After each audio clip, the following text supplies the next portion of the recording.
Hello friends, स्वागत है आपका हमारे नए चैनल कानूनी सोच में। मैं हूं एडवोकेट सनी शर्मा और दोस्तों आज की इस वीडियो में मैं इंटरिम मेंटेनेंस पे बात करने वाला हूं। आज दोस्तों मैं कोई जजमेंट आपके लिए नहीं लेके आया हूं। आज मैं आपको प्रैक्टिकली कोर्ट के अंदर की बात बताने वाला हूं कि जब इंटरिम पर आपकी फाइल लगती है तो आपको अपनी तरफ से क्या करना है। आपको पता है कि इंटरिम ऑर्डर होने से पहले दोनों ही पक्षकारों को सुना जाता है, लड़की को भी लड़के को भी। तो ऐसे केस में आपको अपनी तरफ से क्या बातें कोर्ट के सामने रखनी है ताकि आप इंटरिम मेंटेनेंस के अननेसेसरी बर्डन से बच सकें। सब कुछ प्रैक्टिकली आज की इस वीडियो में बताने वाला हूं। आखिरी तक वीडियो में बने रहिएगा और आपने अभी तक भी इस चैनल को सब्सक्राइब नहीं किया है तो सब्सक्राइब करके नोटिफिकेशन बेल पर जरूर क्लिक कर दें ताकि इस चैनल पर भी हम रेगुलर नई वीडियो को लाने के लिए इंस्पायर हो सकें। दोस्तों देखिए, जब भी आपका इंटरिम आर्ग्यूमेंट होता है, कई लोगों के कई सारे क्वेश्चंस होते हैं कि सर मेरा इंटरिम बनने वाला है तो मुझे क्या करना चाहिए, क्या मैनेज करना चाहिए। कुछ देखिए, सबसे पहली बात तो ये, अगर आप पे मेंटेनेंस का केस पड़ चुका है, इसके बाद आप चीजों को मैनेज कर रहे हैं तो कोर्ट आपकी इंटेंशन देखेगी। फॉर एग्जाम्पल 1 जनवरी को आपको मेंटेनेंस का नोटिस रिसीव होता है, 5 जनवरी को आप कोई लोन ले लेते हैं। भाई कोर्ट को पता है आपने लोन क्यों लिया है। वहां पे भी आपके और हमारे जैसे बल्कि हमसे कई ज्यादा इंटेलिजेंट पर्सन बैठे हैं जो सब कुछ देख रहे हैं और एक दिन में पता नहीं कितने मामले ऐसे देखते हैं। क्या उन्हें पता नहीं चलेगा कि आपने ये लोन क्यों लिया? तो कोर्ट तो इंटेंशन पे काम करती है और उनको पता चल जाएगा कि आपने अपना मेंटेनेंस बचाने के लिए ये लायबिलिटी क्रिएट की है। तो ऐसा बिल्कुल नहीं करना है। या तो आपने पहले कर रखे हो ये काम तो एक अलग बात है, लेकिन अगर एक बार आपको मेंटेनेंस का नोटिस रिसीव हो गया तो इस तरह की बचकानी चीजें फिर आपको नहीं करनी चाहिए। अगली बात दोस्तों, जब आपका केस आगे बढ़ता है और फाइनली इंटरिम आर्ग्यूमेंट पे आप पहुंच जाते हैं। आज मैं वो बात नहीं कर रहा हूं कि आपको एफिडेविट में क्या लिखना चाहिए क्या नहीं, इस पर मैं ऑलरेडी वीडियोस बना चुका हूं।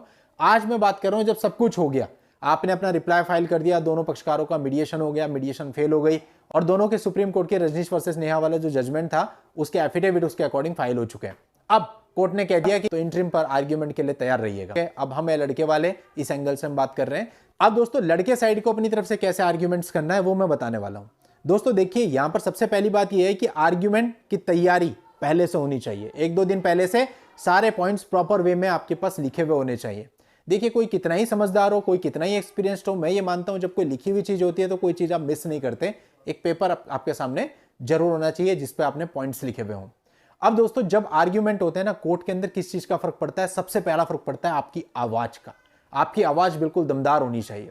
आवाज दमदार है, ऑटोमेटिकली सब कुछ आपके फेवर में जाने लगेगा। अगर आप हल्का हल्का कोर्ट के सामने करते हैं, सर मेरी शादी 2014 में हुई थी, उसके बाद कोई प्रभाव नहीं है। आपको बिल्कुल ना ढंग से बताना है कोर्ट को।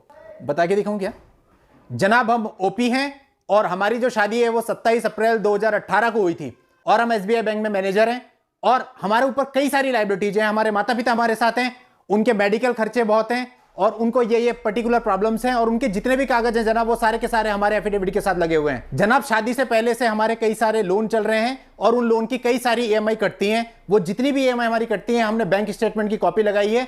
उसमें जनाब देख सकते हैं कि अगर हमारी 50,000 सैलरी है तो उसमें से 30,000 की तो हमारी ईएमआई चली जाती है, बचता है पीछे 20,000 रुपए। उस 20,000 रुपए में मैं परिवार के 4 मेंबर्स का सर्वाइवल करना होता है जनाब। इसके साथ साथ मेडिकल खर्चे भी उठाने होते हैं, रेंट भी मैं पे कर रहा हूं और अपने ऑफिस तक जो मैं जाता हूं उसमें भी कम से कम 200 रुपए का रोज का खर्चा होता है, यानी 6,000 रुपए मेरे वहां भी चले जाते हैं। कुल मिला के मैं 5,000 रुपए भी अपने बचा नहीं पाता हूं। और सबसे बड़ी बात यह है कि ये जो लड़की है ये अपनी मर्जी से अपने मायके में जाके रह रही है। मैंने कभी इसको नहीं बोला, मैं तो आज भी अपना घर बसाना चाहता हूं।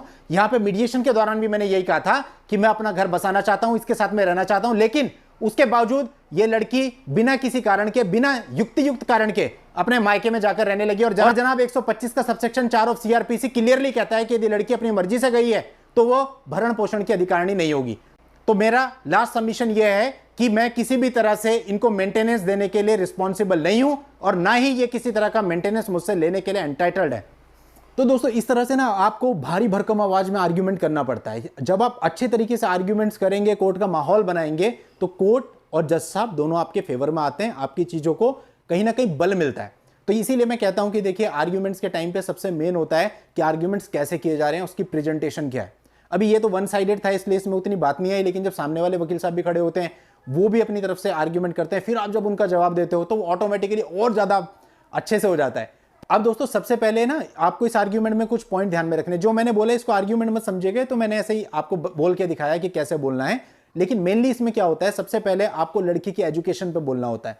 पहले आप लड़की वाले पार्ट पे बोलिए, लड़की की एजुकेशन क्वालिफिकेशन क्या है, लड़की अगर कहीं जॉब कर रही थी तो उसकी जॉब की प्रोफाइल बताइए, किसी तरह का उसका बिजनेस है, किसी तरह का वो और कोई काम करती है, या किसी तरह का हुनर उसके अंदर है, वो सारी चीजें बताइए। पहले आपको पिटिशनर के बारे में सारी जानकारी कोर्ट को देनी है अपने आर्ग्यूमेंट्स के थ्रू। जैसे आर्ग्यूमेंट्स मैंने आपको बताए थे, लहजा वही होगा, लेकिन कोर्ट को सारी बातें बतानी है। इसके बाद दोस्तों, यदि ऐसा मामला है कि आपकी जो पत्नी है वो एडल्ट्री में है या किसी तरह की चीज छुपा करके शादी की गई है, तो उस चीज को आप कोर्ट के सामने इसी तरह के आर्ग्यूमेंट से लेकर के आएंगे।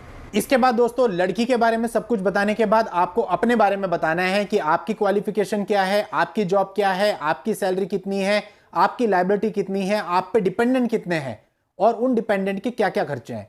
जैसे कि अगर माता पिता हैं तो उनके जो भी मेडिकल खर्चे होंगे वो आप वहां पे दिखाएंगे, और उन सबके एविडेंस भी आपको लगाने हैं। और इसी तरह से दोस्तों, जो आपकी बैंक स्टेटमेंट होगी उसकी भी एक कॉपी आपको एफिडेविट के साथ अपने सबमिट करनी है। कुल मिला के लास्ट में आपको बताना है कि सर, सारे खर्चे निकालने के पास मेरे पास कुछ भी नहीं बचता है, मैं एक मध्यम वर्गीय परिवार से हूं, जितना मुझे मिलता है उतने में मैं बमुश्किल अपने परिवार का गुजारा चला पा रहा हूं। और सबसे खास बात यह है कि जो मेरी वाइफ है, मैं उसके साथ आज भी रहना चाहता हूं। मैंने यहां कोर्ट में मीडिएशन में भी यही कहा था कि मैं उसके साथ रहना चाहता हूं, पर वो अपनी मर्जी से मेरे साथ नहीं रहना चाहती है, और मेरा घर भी अपनी मर्जी से छोड़ के गई है। किसी भी प्रकार की कोई क्रिएटिविटी उसके साथ नहीं हुई है, तो इसलिए मैं किसी भी प्रकार का मेंटेनेंस देने के लिए रिस्पॉन्सिबल नहीं हूं, और ये किसी भी प्रकार का मेंटेनेंस लेने के लिए एंटाइटल्ड नहीं है। तो इस तरह से आपको अपने मेंटेनेंस के केस में आर्ग्यूमेंट करने होते हैं। अब किसी को भी इन चीजों को पर्सनली लेने की जरूरत नहीं है, ये जस्ट मैंने ये बताया कि अगर इंट्री मेंटेनेंस पे आर्ग्यूमेंट हो रहा है तो लड़का पक्ष कैसे आर्ग्यूमेंट करेगा। इसी तरह से यही सारी बातें लड़की पक्ष के लिए भी लागू होती हैं कि लड़की वाले जो है वो अपना आर्ग्यूमेंट कैसे करेंगे, उनको भी यही सारी चीजें लेकर के आनी है। तो वाइस वर्सा है, सिंपल। तो कुल मिलाकर के ऐसा नहीं है कि मैं किसी का पक्ष ले रहा हूं, बस आपको ये बता रहा हूं कि आर्ग्यूमेंट्स कैसे होने चाहिए। लड़का करे तो भी यही पॉइंट्स आएंगे, लड़की करे तो भी यही पॉइंट्स आएंगे। तो अगर इन पॉइंट्स को ध्यान में रखते हुए आप अपने इंट्री मेंटेनेंस पे काम करते हैं तो निश्चित तौर पे आपके हक में फैसला होता है। तो चलिए दोस्तों, आज की इस वीडियो में इतना ही। नेक्स्ट वीडियो में नई जानकारी के साथ मैं आपसे फिर मिलता हूं। तब तक के लिए good bye and thank you for watching. Take care.